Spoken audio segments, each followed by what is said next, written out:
सर्वेभ्यो नमो नमः। शीलम परम भूषणम में आपका स्वागत है।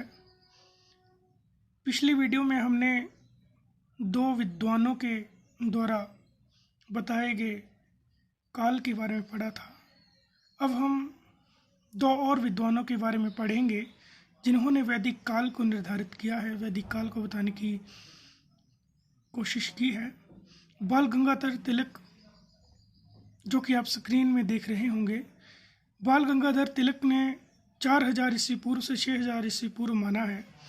ज्योतिष के आधार पर वेदों का काल निर्धारण करने वालों में तिलक का विशेष स्थान है।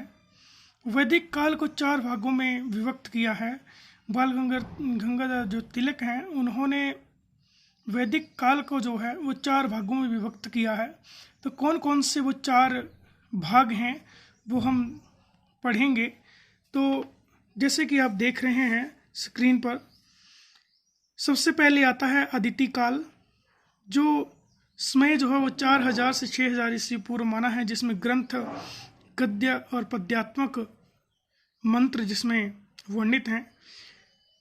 द्वितीय पर आता है मृगशिरा काल, जिसका समय जो है वो 2500 से 4000 ईस्वी पूर्व माना है, जिसमें ऋक् सूक्त का वर्णन मिलता है, जिसमें ऋक् सूक्त ग्रंथ है।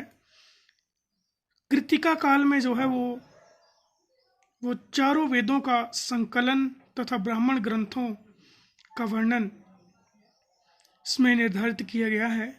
इसका समय जो है वो 1400 से 2500 ईस्वी पूर्व बाल गंगाधर तिलक निर्धारित करते हैं। और अंतिम काल जो निर्धारित किए हुए 4 भागों, जो वैदिक काल के 4 भागों में जिसे विभक्त किया है, अंतिम जो है वो अंतिम काल के नाम से है। तो इसका समय जो है वो 500 से 1400 ईस्वी पूर्व रहा है।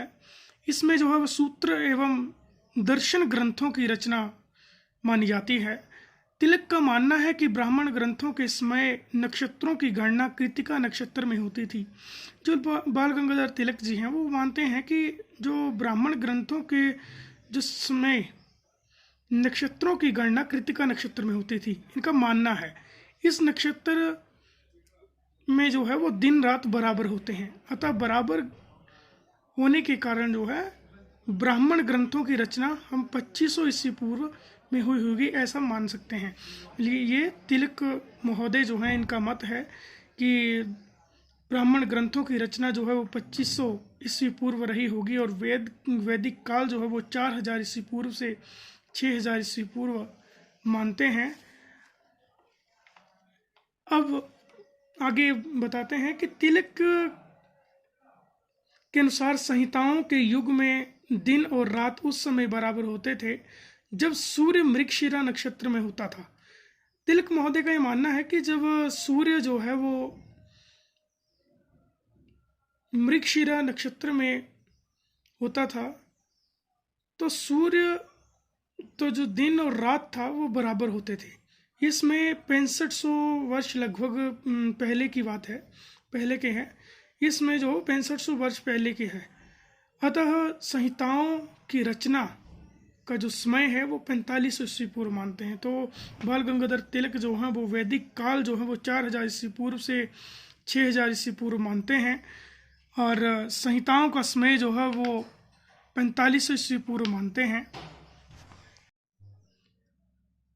अब हम बात करते हैं एम विंटरनिटस जी की, जिन्होंने ज्योतिष के आधार पर सभी मतों की आलोचना करते हुए इन्होंने पुरातत्व विज्ञान के द्वारा वेदों का रचना काल स्पष्ट करने का प्रयास किया है।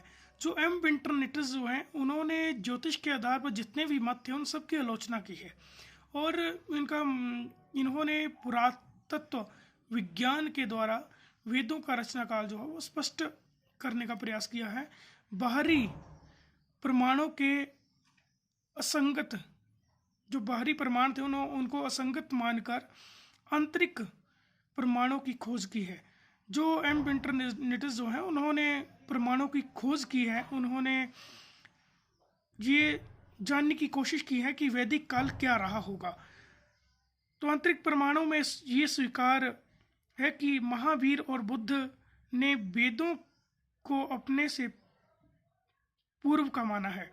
तो महावीर और जो बुद्ध थे, जो उनका जो समय है उससे पहले का जो है वो वेदों का समय माना जाता है।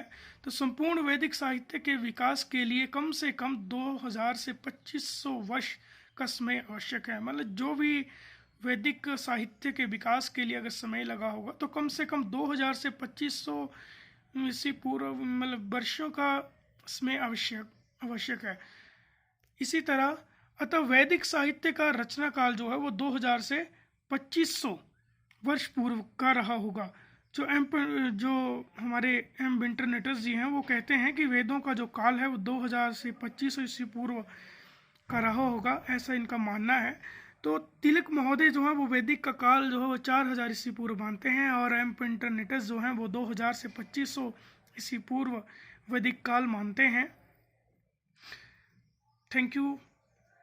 इसी तरह हम अगली वीडियो लाएंगे आपके सामने, जो भारतीय परंपरागत भारतीय जो विद्वान हुए जिन्होंने वेदों का काल निर्धारित किया है, वो हम अगली वीडियो में लेकर आएंगे आपके सामने। इसी के साथ जय तु संस्कृतम, जय तु भारतम।